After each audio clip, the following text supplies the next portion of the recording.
High है, safety amazing है, quality of life top level की है, लेकिन यहाँ आकर जॉब मिलना उतना ईजी नहीं है जितना यूट्यूब शॉर्ट्स में दिखाया जाता है। सबसे पहले चैलेंज है वर्क परमिट का। स्विस कंपनीज पहले स्विस और यूरोपियन कैंडिडेट्स को प्रेफरेंस देती हैं। अगर आप इंडिया से डायरेक्टली अप्लाई कर रहे हैं तो आपको एक्सेप्शनल स्किल्स दिखानी पड़ेंगी।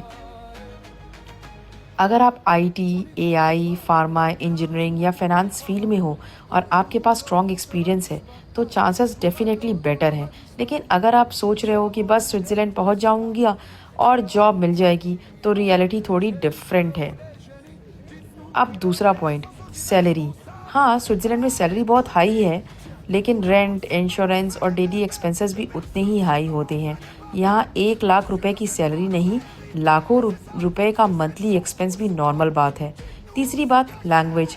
बहुत लोग इंग्लिश पर डिपेंड करते हैं, लेकिन जर्मन, फ्रेंच या इटालियन आती हो तो अपॉर्चुनिटीज़ काफ़ी इंक्रीज़ हो जाती है।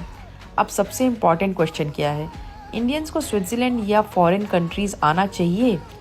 मेरा आंसर है, अगर आपके पास स्ट्रॉन्ग स्किल्स हैं, इंटरनेशनल माइंडसेट है और आप करियर ग्रोथ के लिए रेडी हो तो डेफिनेटली ट्राई करना चाहिए।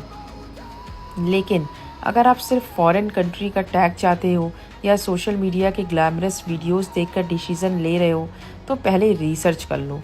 कंट्री आपकी लाइफ नहीं बदलती, आपकी स्किल्स आपकी लाइफ बदलती है। इंडिया में भी टैलेंटेड लोग अमेजिंग करियर बना रहे हैं और स्विट्ज़रलैंड में भी स्ट्रगल करने वाले लोग मिल जाएंगे। सच बताऊं, स्विट्ज़रलैंड सबके लिए नहीं है, लेकिन जो लोग स्किल्स के साथ आते हैं उनके लिए ये दुनिया की बेस्ट कंट्रीज़ में से एक हो सकती है। अगर आप स्विट्ज़रलैंड आना चाहते हो तो कमेंट्स में स्विट्ज़रलैंड लिखो। मैं तो ये तरीका बिल्कुल ही गलत है और इस तरीके से दोस्तों बिल्कुल ही कनेक्शन ना करें। इसमें प्रॉब्लम क्या होता है मैं आपको बता देता हूँ। देखिए कई बार होता है ना कि इस तरह का कनेक्शन करते हैं आप लोग, आमतौर पर तो इसी तरह का कनेक्शन करते हैं। तो इसमें क्या होता है कि आपके एम्पलीफायर के अंदर हमिंग आ जाता है या फिर नॉइज आ जाता है। तो इसमें दोस्तों आप लोग को समझ में नहीं आता है कि आप लोग यहाँ पे 5 वोल्ट इसको दे रहे हैं और यहाँ से आउटपुट ले रहे हैं, एम्पलीफायर के अंदर दे रहे हैं, तो इसमें नॉइज़ क्यों आ रहा है, हमिंग क्यों आ रहा है। तो दोस्तों मैं आपको बता देता हूँ कि इसको लगाने का जो प्रोफेशनल तरीका है वो क्या है, इस वीडियो में आपको देखने को मिलेगा। दोस्तों मैं आपको बता देता हूं कि 3 से 4 तरह का जो है कनेक्शन मैं आपको बताने वाला हूं इस वीडियो में, और इस वीडियो में दोस्तों आप लोग को बहुत ही अच्छा जानकारी मिल सकता है अगर आप लोग वीडियो को पूरा वॉच कर लेते हैं तो। इसके अलावा दोस्तों मैं आपको ये भी बता देता हूं कि अगर आप लोग यहाँ पे थोड़ा सा भी गलती करते हैं, जैसे कि उल्टा लगा देते हैं, तो आपका ब्लूटूथ कार्ड जो है 1 सेकंड के अंदर ही खराब हो जाता है। तो वीडियो में बने रहे, मैं आपको लास्ट में दिखाता हूँ दोस्तों कि आप लोग चाहे उल्टा लगाएं या फिर किसी भी तरह से यहाँ पे सप्लाई दें, आपका ब्लूटूथ चलेगा 100% और लंबा समय तक चलेगा, मतलब कि कभी खराब नहीं हो सकता है। चाहे आप यहाँ पे तार उल्टा लगा दें या फिर किसी भी तरीके से लगा दें, आपका ब्लूटूथ कार्ड 100% चालू होगा और 100% चलेगा, किसी भी तरह से लगाने पर कोई दिक्कत नहीं होगा। तो सबसे पहले दोस्तों मैं आपको बताता हूं कि अगर इस तरह का कनेक्शन करते हैं तो इसको यहाँ से हटाइए। किसी भी तरह के एम्पलीफायर में दोस्तों इस तरह का कनेक्शन नहीं करना चाहिए। आमतौर पर इस तरह का कनेक्शन करते हैं तो आपका ब्लूटूथ चालू हो जाता है, लेकिन एम्पलीफायर के अंदर जो प्रॉब्लम आता है उसमें दोस्तों आप लोगों को बहुत सारा जो है प्रॉब्लम होता है। ये समस्या क्यों आ रहा है, इसको कैसे सॉल्व करना है। दोस्तों देखिए यहाँ से हम इसका सप्लाई काट दिए और सबसे पहला स्टेप में मैं क्या करूँगा, देखिए यहाँ पे एक कैपेसिटर लगाते हैं। जैसे कि आपके एम्पलीफायर में हमिंग आ रहा है तो एक कैपेसिटर लेते हैं। कैपेसिटर का नंबर आप देख सकते हैं, मैं आपको दिखा देता हूँ। देखिए यहाँ पे देखिए दोस्तों 220 यूएफ, और इसका वोल्टेज की अगर बात करें तो 10 वोल्ट से 16 वोल्ट के बीच रख सकते हैं। अब देखिए कैपेसिटर का ये जो प्लस पॉइंट है इसको कहाँ पे कनेक्ट करना है, यहाँ से दोस्तों जो हमारा 5 वोल्ट आउट होता है 7805 से जो 5 वोल्ट आउट होता है तीसरा नंबर पिन से, तो कैपेसिटर को यहाँ पे कनेक्ट करना है। और इसको लगाने से क्या होता है मैं आपको बताता हूँ, वीडियो में बने रहें। देखिए यहाँ पे जो इसका सेंटर पिन है ये वाला, इसके साथ कैपेसिटर का माइनस और यहाँ पे प्लस इस तरह से कनेक्ट कर दिए हैं। अब मैं वापस यहाँ पे कनेक्ट कर देता हूँ इसको। देखिए ये कनेक्ट हो चुका है और इस कंडीशन में भी आपका ब्लूटूथ पहले की तरह ही चल रहा है। आप देख सकते हैं इसमें कोई परिवर्तन मतलब आपको दिखाई नहीं देगा दोस्तों, लेकिन इसमें सुनाई देगा। अब सुनाई क्या देगा, देखिए मान के चलिए दोस्तों यहाँ से जो हम सप्लाई दे रहे हैं इसमें, तो यहाँ पे रेगुलेट होने के बाद 5 वोल्ट जब ये आउट करता है तो यहाँ पे इसको फिल्टर करना पड़ता है, क्योंकि इसके अंदर कुछ जो है हाई फ्रिक्वेंसी बनता है या फिर कोई ऐसा सिग्नल बनता है जिसके वजह से कहीं ना कहीं आपके ब्लूटूथ कार्ड में नॉइज़ आता है या फिर हमिंग आता है। तो यहाँ पे कैपेसिटर लगाने के बाद वो समस्या सॉल्व हो जाता है, आपका जो भी मतलब कि इस तरह का प्रॉब्लम होता है वो सॉल्व हो जाता है काफ़ी हद तक। लेकिन ये 100% सॉल्व नहीं हो रहा है। आगे देखिए मैं क्या करता हूँ। अब यहाँ पे देखिए जैसे कि दोस्तों आप लोगों के मन में ये भी चलता होगा कि यहाँ पे कैपेसिटर क्यों लगाए हम, यहाँ पे तो कैपेसिटर लगा हुआ है। मैं आपको इसका भी रीज़न बताता हूँ। देखिए यहाँ पे हमारा सप्लाई जुड़ रहा है यहाँ पे, और दोस्तों कई बार क्या होता है कि यहाँ से जो प्लस सप्लाई है, यहाँ से डायरेक्ट आईसी के अंदर चला जाता है प्रिंट, और कैपेसिटर यहाँ से जो है इतना दूरी पर लगा हुआ है। तो दोस्तों जब यहाँ से हमारा सप्लाई आता है इस रेगुलेटर आईसी से, तो क्या होता है दोस्तों कि आईसी में भी चला जाता है सप्लाई, और कैपेसिटर यहाँ पे दूर में लगा हुआ है, तो ये कहीं ना कहीं जो है प्योर तरीके से फिल्टर नहीं कर पाता है। अगर इस कैपेसिटर को हम यहाँ पे लगा दें, जस्ट इसके पिन में सोल्ड कर दें, तो यहाँ पे आपका प्रॉब्लम काफ़ी हद तक जो है सॉल्व हो जाएगा, हमिंग या फिर नॉइज़ का। लेकिन आप लोग यहाँ का जो कैपेसिटर है उसको चेंज करना नहीं चाहते हैं, इसलिए यहाँ पे लगाना ज़रूरी है। और दोस्तों देखिए यहाँ पे कैपेसिटर हो या फिर ना हो, उससे मैटर नहीं करता है, लेकिन यहाँ पे जो प्रोफेशनल तरीका है मैं आपको बता रहा हूँ, इसको किस तरह से दोस्तों बेहतर तरीके से डिज़ाइन कर सकते हैं ताकि आपका जो ब्लूटूथ है वो कभी भी प्रॉब्लम ना करे। अब देखिए ये तो पहला स्टेप हो गया। अब दोस्तों मैं आपको दिखाता हूँ दूसरा स्टेप। तो दूसरा स्टेप में इसको हम यहाँ से खोल लेते हैं और यहाँ पे एक लगाते हैं रेजिस्टेंस। देखिए ये है दोस्तों 10 ओम्स का रेजिस्टेंस जो कि 1 वाट में है। तो आपको 1 वाट में ही लगाना पड़ेगा, हाफ वाट नहीं चलेगा यहाँ पे, क्योंकि हाफ वाट लगाएंगे तो उसका भी एक प्रॉब्लम है, मैं आपको बताता हूँ। सबसे पहले इसको हम लगा लेते हैं यहाँ पे। देखिए इसको हम सोल्ड कर लिए, और अब दोस्तों क्या करते हैं, यहाँ पे सप्लाई देते हैं। यहाँ पे सप्लाई देने के बाद क्या होगा कि देखिए ब्लूटूथ हमारा फिर से उसी तरीके से चल रहा है, इसमें दिक्कत नहीं है कुछ। अब देखिए ये जो रेजिस्टेंस हम लगाए दोस्तों, तो इसका बेनिफिट क्या है। मान के चलिए आपका ये कभी रेगुलेटर ऐसे ही ख़राब हो जाता है, शॉर्ट हो जाता है, तो शॉर्ट होने के बाद क्या होता है दोस्तों, यहाँ पे माइनस सप्लाई है और ये अंदर से अगर शॉर्ट हो जाता है, प्लस सप्लाई और माइनस सप्लाई अंदर में शॉर्ट हो जाता है, तो क्या होगा कि अगर ये रेजिस्टेंस आप नहीं लगाते हैं तो आपका एम्पलीफायर ही शॉर्ट हो जाएगा, पूरी की पूरी एम्पलीफायर ही शॉर्ट हो जाएगा। लेकिन इस रेजिस्टेंस को अगर आप लोग लगा देते हैं, तो अगर ये रेगुलेटर कभी भी आपका शॉर्ट होता है तो ये रेजिस्टेंस यहाँ से कट जाएगा और आपका एम्पलीफायर शॉर्ट नहीं दिखाएगा, मतलब शॉर्ट कंडीशन में नहीं जाएगा, यहाँ से सप्लाई कट जाएगा, प्लस यहाँ पर रह जाएगा और माइनस यहाँ पर आकर रह जाएगा। इस तरह से ये प्रोटेक्शन हो गया एम्पलीफायर का। अब दोस्तों देखिए मैं आपको बता देता हूँ कि अगर आपको ब्लूटूथ का प्रोटेक्शन करना है तो इसको किस तरह से करते हैं। उससे पहले मैं आपको एक तरीका और बताता हूँ। जैसे कि आप देख सकते हैं यहाँ पे जो हम सप्लाई दिए, तो रेजिस्टेंस के बाद भी दोस्तों कुछ ना कुछ हाई फ्रिक्वेंसी बनता है इसके अंदर, इसको भी ग्राउंड करना पड़ता है। अगर आप लोग चाहते हैं कि बिल्कुल ही आपका ब्लूटूथ एकदम आपको पता भी ना चले कि आपका ब्लूटूथ चालू है, मतलब नॉइज़ इसके अंदर बिल्कुल ही ज़ीरो करना चाहते हैं आप लोग, तो देखिए एक कैपेसिटर और लेना है।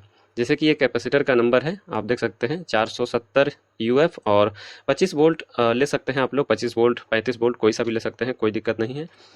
लेकिन यहाँ पे आपको 16 वोल्ट या फिर 10 वोल्ट का नहीं लगाना है। देखिए अब ये जो कैपेसिटर है, तो कैपेसिटर का दोस्तों प्लस पॉइंट हम यहाँ पे कनेक्ट कर देते हैं रेजिस्टेंस के बाद, और ये जो हमारा कैपेसिटर का माइनस हिस्सा है इसको हम माइनस सप्लाई के साथ ही कनेक्ट कर देते हैं। अब इससे बेनिफिट क्या है दोस्तों, अगर आप लोग जानते हैं तो आप लोग को बताने की ज़रूरत नहीं है, लेकिन हमारे कुछ भाई का कमेंट था कि मतलब नॉइज़ आ रहा है या फिर हमिंग आ रहा है। देखिए दोस्तों उसमें होता क्या है, मान के चलिए ये ब्लूटूथ भी कई बार आपका लोकल होता है, तो इसके अंदर चाहे कितना भी अच्छी तरीके से फ़िल्टर कर दें, उसके बाद भी इसमें हमिंग रह जाता है। लेकिन काफ़ी हद तक जो है अगर आपका ब्लूटूथ ठीक है और आपके सिस्टम में नॉइज़ आ रहा है, हमिंग आ रहा है, तो इस तरह से भी दोस्तों प्रॉब्लम होता है और आप लोगों को पता भी नहीं चलेगा कि हम तो सप्लाई दे रहे हैं इसके अंदर 5 वोल्ट, फिर ऐसा क्यों हो रहा है। तो ऐसा दोस्तों होता है फ़िल्ट्रेशन की वजह से। यहाँ पे फ़िल्ट्रेशन अच्छा होना चाहिए, क्योंकि आप लोग समझ सकते हैं यहाँ पे एसएमडी आईसी होता है दोस्तों, तो एसएमडी आईसी में कभी भी प्योर डीसी सप्लाई चाहिए। जितना प्योर डीसी सप्लाई देंगे उतना ही बेहतर ये काम करेगा। तो यहाँ पे मैं आपको दिखा दिया, देखिए किस तरह से ये फ़िल्टर कर रहा है। सबसे पहले सप्लाई यहाँ पे दिए, उसके बाद जो भी यहाँ पे नॉइज़ वाला फ्रिक्वेंसी पैदा होता है उसको यहाँ से ग्राउंड कर दिया, मतलब ज़ीरो कर दिए। उसके बाद दोस्तों जो भी बचा खुचा यहाँ से आउट होता है फ्रीक्वेंसी, मतलब डिस्टर्ब करने वाला, नॉइज़ करने वाला, हमिंग करने वाला, तो यहाँ से वापस वो जो है ग्राउंड हो जाता है और यहाँ पे आपको प्योर डीसी सप्लाई मिलेगा। और दोस्तों जो भी बचा खुचा होता है यहाँ पे फाइनल आकर वो शांत हो जाता है, बिल्कुल ही ज़ीरो हो जाता है। तो ये हो गया दोस्तों ब्लूटूथ का नॉइज़ या फिर हमिंग का जो भी प्रॉब्लम है उसको सॉल्व करने का तरीका, और इसी तरीके से प्रोफेशनल सिस्टम के अंदर होता है। अब दोस्तों मैं आपको बता देता हूँ कि अगर ये 7805 रेगुलेटर ऐसे कभी भी शॉर्ट हो जाता है, मतलब शॉर्ट इस तरह से, जैसे कि इस पिन में 12 वोल्ट हमारा होता है सप्लाई, 12 वोल्ट 15 वोल्ट जो भी है यहाँ पे होता है, अगर ये अंदर से शॉर्ट होकर यहाँ पे 12 वोल्ट आ जाए तो क्या होगा कि ये ब्लूटूथ 1 सेकंड के अंदर ही ख़राब हो जाएगा। लेकिन दोस्तों हम इसके अंदर एक ऐसा सिस्टम लगा सकते हैं जो कि अगर ये रेगुलेटर ऐसी ख़राब भी हो जाए तो भी हमारा यहाँ से जो है 5 वोल्ट के अलावा 6 वोल्ट आउट नहीं कर सकता है ये। मान के चलिए यहाँ पे आ भी जाता है 12 वोल्ट या फिर 15 वोल्ट या फिर 20 वोल्ट, तो दोस्तों ये ब्लूटूथ ख़राब नहीं हो सकता है। अब क्यों नहीं ख़राब हो सकता है, देखिए यहाँ पे दोस्तों एक जीना डायोड लगेगा, आप देख सकते हैं ये है 5 वोल्ट का जीना डायोड। और दोस्तों यहाँ पे आपको 1 वाट का जीना डायोड लेना चाहिए। हालांकि कम वाटेज का भी लेंगे तो चलेगा, लेकिन यहाँ पे आप समझ सकते हैं कि 1 वाट का रेजिस्टेंस लगाए हैं हम, तो 1 वाट का अगर जीना डायोड लेंगे तो ज़्यादा बेहतर रहेगा। इससे क्या बेनिफिट होता है मैं आपको बताता हूँ। अब देखिए दोस्तों इसका कनेक्शन कैसे करना है तो मैं आपको दिखाता हूँ।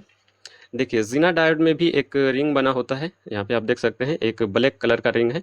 तो ब्लैक कलर का जो रिंग है दोस्तों, इसको हम यहाँ पे कनेक्ट करेंगे। जो 5 वोल्ट हमारा आउट कर रहा है यहाँ से रेगुलेटर आईसी, तो यहाँ पे इसको कनेक्ट कर देते हैं ब्लैक रिंग वाले पॉइंट को।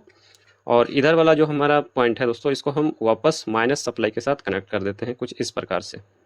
और मैं आपको बताता हूँ ये काम किस तरह से करता है। अब देखिए दोस्तों यहाँ पे ब्लूटूथ को भी फुल प्रोटेक्शन मिल चुका है। अब इसको लगाने से दोस्तों क्या हो रहा है, किस तरह से ये ब्लूटूथ को बचाता है, देखिए ये जीना डायोड है 1 वाट का और 5 वोल्ट का।